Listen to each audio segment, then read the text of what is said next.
안녕하십니까. 803 조경과 구들장입니다. 엔진톱 구매할 때 알아야 할 핵심 팁, 그리고 허스크바나 346XP, 제노아 5201, 스틸 260 이런 프리미엄 50cc급 프리미엄 제품에 대해서 성능을 알아보는 그런 시간이 되겠습니다. 원래는 몇 년 만에 최고 주의가 연속해서 몰아닥치는 것 같아요.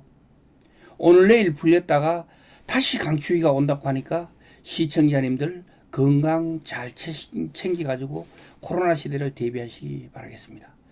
이렇게 날이 춥게 되면은 나무를 베거나 땔감을 마련하기 위해서 이 톱질을 하게 되실 텐데요. 나무를 베어보면은 오래지 않아 가지고 엔진 톱의 성능이 진짜 천차만별이라는 것을 알게 될 겁니다. 현장에서 나무를 베면서 느끼는 경험을 시청자님들과 가감없이 공유하는 그런 시간을 갖도록 하겠습니다. 엔진톱, 프리미엄급 이런 것들은 이웃에게 빌리지도 말고 빌려주지도 않는 것이 좋습니다. 예초기는 장고장이 별로 없어요. 그래가지고 빌려줘도 큰 문제가 없지만 엔진톱은 진짜 고장이 많고 한번 고장나면은 거의 수리가 불가능한 경우가 너무 많아요. 자기가 쓸 때는 괜찮았는데 이웃에 빌려줬더니 엔진이 깨져가 돌아오는 거, 이런 경우 종종 있습니다. 그리고 말도 안 되는 고장을 내가 오는 경우가 정말 많아요. 엔진톱은 고장이 나는 게 100가지도 넘어요. 그렇기 때문에 수리하는 분들도 정비소에서도 굉장히 괴로워합니다. 이 사용자가 그 톱에 대해서 생소하기 때문에 이런 일들이 비일비재하게 흔히 일어나는 다반사입니다. 연료에 CC 오일을 섞어서 쓴다는 것조차 모르는 그런 분들이 엔진톱을 빌리러 오는 사람이 의외로 많아요. 그래서 저는 곰곰이 생각해봤죠. 꼭 빌려줘야 할 상황이라면은 제가 직접 가서 배워주든지, 아니면 10만원대 UDT 톱이나 이런 것들 싼꾸라기 있거든요. 이런 건 막 사용하다 고장나도 상관없는 거, 이런 걸 사가지고 놔뒀다 빌려주는 게 맞지 않나. 자, 지금부터 우리가 흔히 사용하는 벌목용 프리미엄급 엔진톱 성능에 대해서 알아보겠습니다. 가격은 시청자님들께서 인터넷 최저가로 구입하시면 되겠습니다. 먼저 지금 보시는 바와 같이 허스크바나 450은 일반용 제품이죠. 가정용 제품입니다. 이거는 배기량은 50.2cc에 3.2마력으로 가격대는 50만원대 중반대. 이거는 가정용 중에서는 좀 요 정도면 괜찮은 거다, 이렇게 생각하시면 됩니다. 그리고 허스크바나 445 같은 경우는 배기량이 45.7cc에 2.8마력으로 30만원 중후반대의 인터넷 최저가로 나와 있네요. 요 정도 같으면 가정용 쓰기에 괜찮아요. 그리고 더 싼 거 같은 건 뭐 아까 얘기했던 UDT나 뭐 이런 거 F코나 뭐 이런 것들 뭐 10만원대 20만원대 이런 거 많아요. 그런 거 쓰셔도 상관없습니다. 그리고 가정용 엔진톱은 일반 엔진을 사용하고 있고, 그리고 일반 부품을 사용하고 있기 때문에 가격들이 이렇게 보편적으로 정상적으로 이렇게 뭐 보통입니다. 비싸지도 않고 싸지도 않죠. 근데 전문가용, 즉 벌목용 엔진톱은 50cc급이 대부분 75만원 정도에서 90만원까지 이렇게 인터넷에서 최저가로 검색이 되네요. 어느 제품, 어느 회사 제품이 얼마인지에 대해서는 여기에 나열해 놓은 7개 제품, 요게 프리미엄급으로 대표적인 제품이거든요. 요거 말고도 다른 제품이라도 그 제품명을 인터넷으로 검색하시면은 얼마인가 최저가를 확인하실 수 있을 겁니다. 유튜브 우리건설기계라는 채널에서 성능을 비교한 게 있는데, 현장에서 엔진톱을 만지고 있는 실무자로서 100% 신뢰할 수는 없지만 재미있게 볼 수 있는 영상인 것 같아요. 그 내용인 것 같고요. 이걸 참고하자면 직경 30cm 되는 참나무를 3회 컷 3개를 3번씩 잘랐는데, 어느 기종이라도 전문가용이라면, 그리고 정상적인 엔진 상태와 최상의 톱날 상태를 유지하고 있다면 5초에서 6초면 하면 웽 하면 그냥 다 잘라버릴 수 있는 그런 결과라는 겁니다. 이 결과가. 이 등수와 기록은 아무 의미가 없습니다. 중요한 것은 세 가지 기종 모두 5초에서 6초 안에 이것을 다 베어버릴 수 있다는 결과죠. 자, 1위는 허스크바나 550XP 마크2로 배기량은 50.1cc에 출력은 4마력인데 4초 36이 걸렸고, 2가 스틸 MS261인데 배기량은 50.2cc에 3.5마력인데 그런데도 불구하고 6초 14. 그리고 제노아 G5201이 배기량은 49.3cc인데 3.6마력에 6초 6일이 걸렸다. 그리고 허스크바나 550XP는 배기량이 50.1cc인데 출력이 3.5마력. 근데 6초 74가 걸렸다. 이 기록은 중요하지 않고 이 스틸이나 허스크바나나 이 제노아가 모두 5, 6초 안에서 다 잘라냈다는 게 중요해요. 요거 톱날 상태가 괜찮고 그리고 엔진톱 세팅이 괜찮고 엔진톱 성능이 괜찮은 상태에서 요 기종은 이렇게 다 나온다는 거예요. 그리고 뭐 이 밑에 보면은 뭐 저 제노아 5200이 배기량 49.3cc 3.6마력인데 7초 7일이 걸렸다. 같은 3.6마력인데 1초 이상 차이 나는 이유가 뭐죠? 그리고 스틸 MS260이 배기량 50.2cc에 3.5마력인데 8초 1차 걸렸다. 6초 1사하고 8초 1사는 2초 차이 나잖아요. 어떻게 같은 엔진에 같은 사람이 비교를 했는데 이렇게 차이 나죠? 그리고 허스크바나 346XP는 배기량 50.1cc에 출력이 3.7마력인데 8초 39가 걸렸다. 같은 3.7마력인데 3.5마력이 6초 1사가 걸리는데 어떻게 3.7마력이 8초 39가 걸리죠? 이런 결과가 나왔더라고요. 지금까지 이렇게 비교했던 사례가 없었기 때문에 현장 실무자로서 굉장히 재미있게 봤다는 거죠.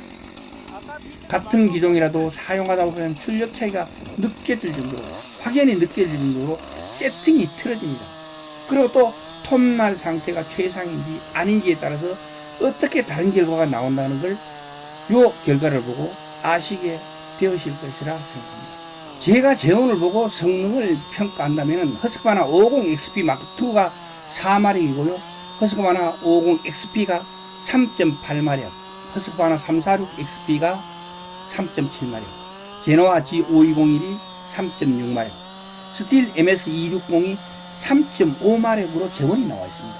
이것이 맞다고 가정한다면 마크2가 좀 빠를 수밖에 없고 스틸 260이 좀 늦을 수밖에 없는 건 사실입니다. 그렇지만 현장에서 써보니까 느낌이 다르다는 걸 분명히 알 수가 있었습니다. 어느 기종이라도 그 기계의 매력에 빠져버린다면 그 마니아가 될 수밖에 없다는 사실입니다. 이 아름다리 되는 이래 참나무를 갖다 10초 내외에서 뚝 잘라버리는 현실 앞에서 어안이 벙벙해질 수밖에 없는 엄청난 경험이 될 테니까요. 그리고 어느 회사를 막론하고 가정용으로 출시하는 제품들은 대부분이 20번 날을 사용해 가지고 톱판의 이 두께가 1.3mm이기 때문에 조금 이 같은 유격이라면 1.3mm는 좀 유격이 좀 생기거든요. 그래서 톱질이 안정적이지 못하고 작업이 원활하게 진행되지 못하는 단점이 있습니다. 그리고 허스크바나 그리고 제노아 이런 두 회사는 대형 톱들도 대부분 21번 날을 사용하고 있습니다. 그리고 전문가용 21번 날이지 이 가정용은 다 20번 날을 사용합니다. 그래 21번 날은 톱판 두께가 1.5mm입니다.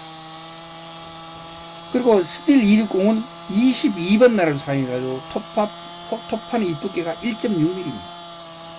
그래서 제가 생각할 때는 아무래도 허스크바나나 제노아보다가 스틸 260이 조금 더 안정적으로 작업이 가능해가지고 스틸을 좋아하시는 분들은 스틸을 더 선호하고 있지 않나, 저는 그런 생각을 개인적으로 한번 해봅니다.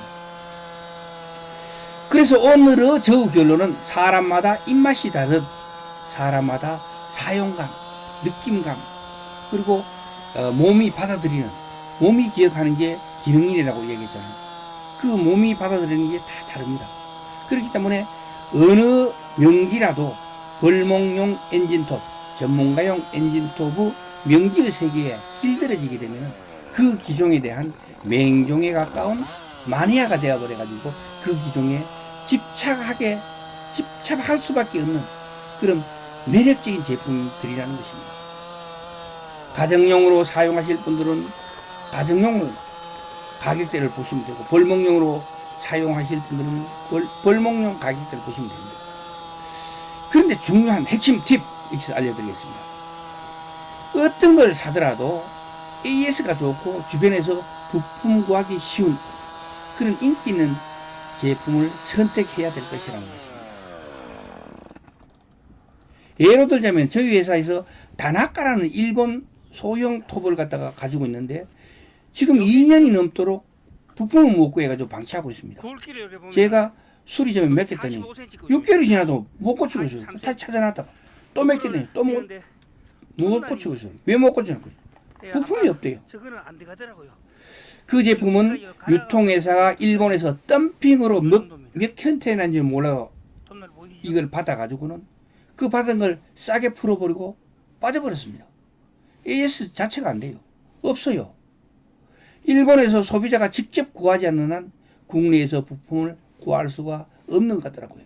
이런 제품들은 싸다고 무턱대고 구입하시면 낭패를 당할 수 있다는 이야기입니다. 옛날에 엔화 문제 파동 일본 경제 파동이 있을 때 그때 못 팔아먹는 걸 컨테이너로 재놨다가 도저히 안 되니까 싸게 덤핑을 넘기고 이런 것들 일본뿐만 아니라 대만이든 중국이든 유럽이든 어느 회사든 이렇게 가끔 나오는 경우가 있습니다. 이런 제품들은 특수한 희소성이 있기 때문에 희소성이 있다고 골통 부분 가격이 높지만 이거는 희소성이 있으면 아무짝에도 쓸모가 없습니다. 그래서 저는 시청자님들께 오래도록 유통되고 있고 국내에서 많이 판매되고 있는 회사의 제품 중에 인기 있는 제품을 구매하시면 그런 어려움에 처할 가능성이 낮아진다는 걸 말씀드리고 싶습니다. 이 인기 있다는 거 또는 흔한 제품이라는 거 이건 뭘 의미하는 걸까요?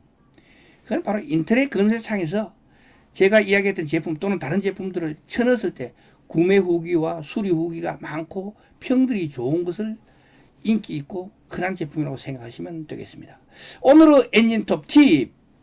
장기간 보관하실 경우에는 주기적으로 시동을 걸어가지고 한 달이나 두 달 만에 한 번씩 5분 정도 예열을 시켜가지고 CC오일이 실린더에 흠뻑 적도록 해주라.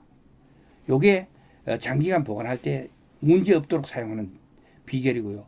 그렇게 할 처지가 아니라면 연료를 모두 비워주고 다 따라 부르고 그 다음에 시동을 걸어가 꺼질 때까지 놔두고 엔진 톱 안에 연료를 완전히 제거해 주는 게 좋겠습니다. 왜냐하면 연료 안에서 연료가 그대로 증발을 다 했을 때 아무것도 안 남아야만이 이 정상적인 휘발유입니다. 그런데 우리나라 휘발유 주유소에 사는 것도 똑같더라고요. 딱 놨다는데 한 1년 좀 지났는데 밑에 이만큼 층이 졌더라고요. 보니까 젤리처럼 꾸덕꾸덕해요. 그러니까 시동이 걸릴 수 있겠습니까? 완전히 캬브라를 다 막아버렸어요. 그런 경우가 있다는 것입니다. 자, 오늘의 엔진톱 이야기는 여기까지 하도록 하겠습니다. 오늘의 이야기가 좋으셨다면 구독과 좋아요 부탁드리겠습니다. 지금까지 803 조경과 구들장이었습니다. 끝까지 시청해 주셔서 대단히 감사합니다.